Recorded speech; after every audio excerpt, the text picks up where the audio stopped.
Charles Leclerc led from the front. He managed the pace. He looked in control.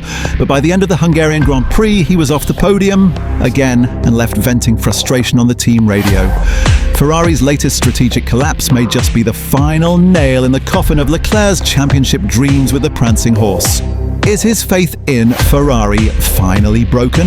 And more importantly, is it time for him to walk away in search of something greater?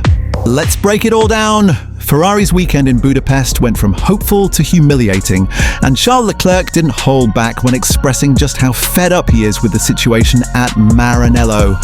The Monegasque driver started strong, spent much of the race up front and looked like he had the McLarens under control. But the second the pit strategies came into play, things started to fall apart rapidly. His pace faded, and with it, any hope of converting pole into a win. This latest blow raises a painful question. Is Charles Leclerc's career being wasted at Ferrari? And, more pressingly, should he jump ship if he still dreams of becoming world champion? Ferrari's mismanagement was painfully on display throughout the Hungarian Grand Prix. Leclerc executed everything that was asked of him. He held firm against both McLarens and built a solid gap to Oscar Piastri behind. For a while, the race looked like it could be a one-stop strategy across the board. But when both Piastri and Leclerc committed to a two-stop approach, everything unraveled for Charles. His first stint, brilliant. He looked fast and composed, but as the car lightened up on fuel, the performance dropped off a cliff. From fighting for the win, he suddenly found himself struggling to even stay on the podium. And things only got messier when he came under pressure from George Russell. His aggressive defense earned him a 5-second time penalty.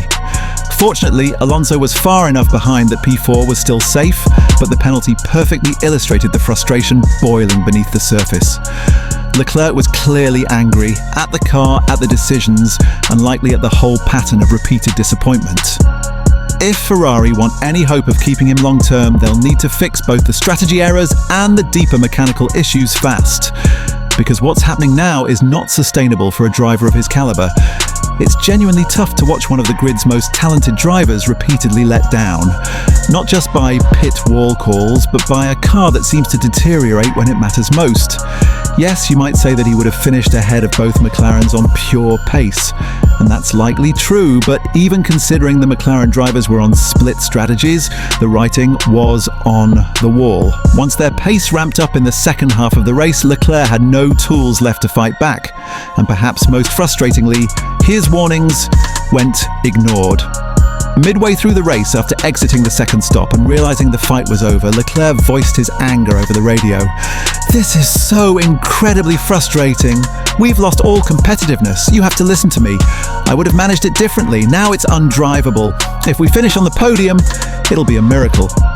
Well, that miracle didn't quite happen. And what's worse, the root of the problem lies deeper than just strategy.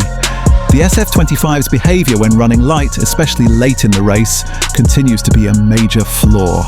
As the fuel load drops, Ferrari's chassis becomes a liability. Even Lewis Hamilton struggled with similar issues around plank wear, needing to lift and coast to stay within legal limits. If Leclerc had been forced onto a one-stop strategy, he might have dropped even further, passed by both McLarens and potentially George Russell as well. So yes, Ferrari's tactical mistakes were glaring, but their technical flaws are even more alarming. Leclerc made it clear that these aren't surprises. They're issues that should have been ironed out long before race day. He pushed for better communication and preparation going into the race, but once again, it felt like Ferrari were improvising, and it couldn't have come at a worse time. Leclerc's recent contract extension now looks more like a trap than a lifeline. His chances of converting poles into wins keep slipping away, and this weekend in Hungary was another bitter reminder. Ferrari simply aren't a title-winning team right now. Leclerc may not have said it outright, but his frustration says it all. He's beginning to see the harsh reality. Ferrari may never give him the car he needs to become a champion. What the 2026 regulation changes will bring is anyone's guess. But if Charles wants to fight for a title before it's too late, maybe a new team is the only path forward. The problem? There's no top seat currently available for him. He's effectively trapped, contractually tied to Ferrari, a team still caught in the same cycle of inconsistency. To make things worse, he only found out after the race that the car had been compromised much earlier. From lap 40 onward, an issue with the chassis significantly limited his ability to fight. I didn't have all the info during the race, now I know. From lap 40 we had a chassis problem. From then on I was just along for the ride. It's disappointing, but now at least I understand what went wrong. That kind of post-race revelation only adds to the frustration. Even when Ferrari appears to have things under control, something always seems to go wrong. To fall from P1 to P4, especially after such a strong opening stint, is a brutal outcome for a driver who did almost everything right. And perhaps the most tragic part. After his first stop onto the hard compound, Leclerc still had enough performance to manage the McLarens if the team had responded to his feedback. But once again, Ferrari didn't listen, and the result was yet another opportunity slipping through their fingers. Leclerc dominated much of the Hungarian Grand Prix, holding off Oscar Piastri and controlling the race pace. Both drivers went for 2 stops while Norris chose 1, a strategy that initially looked promising. But after Leclerc's second stop, his pace collapsed. His driving became desperate, leading to a 5-second penalty after contact with George Russell. Though he kept 4th, it was clear Ferrari's strategy and the SF25's handling were failing him. On team radio, Leclerc expressed his frustration bluntly. "We've lost all competitiveness. It's undrivable. It's a miracle if we finish on the podium." The core issue is the car's chassis, which becomes unstable as it gets lighter, forcing drivers to lift off throttle just to save the plank. Ferrari seems unsure how to fix this. Leclerc revealed he wasn't even informed about some problems before the race, showing communication breakdowns. Meanwhile, Ferrari extended Frederic Vasseur's contract despite these struggles. With 2026 regulations approaching, Ferrari risks entering the new era unprepared. Leclerc looks stuck as no other team offers him a seat, but doubts about Ferrari's future grow.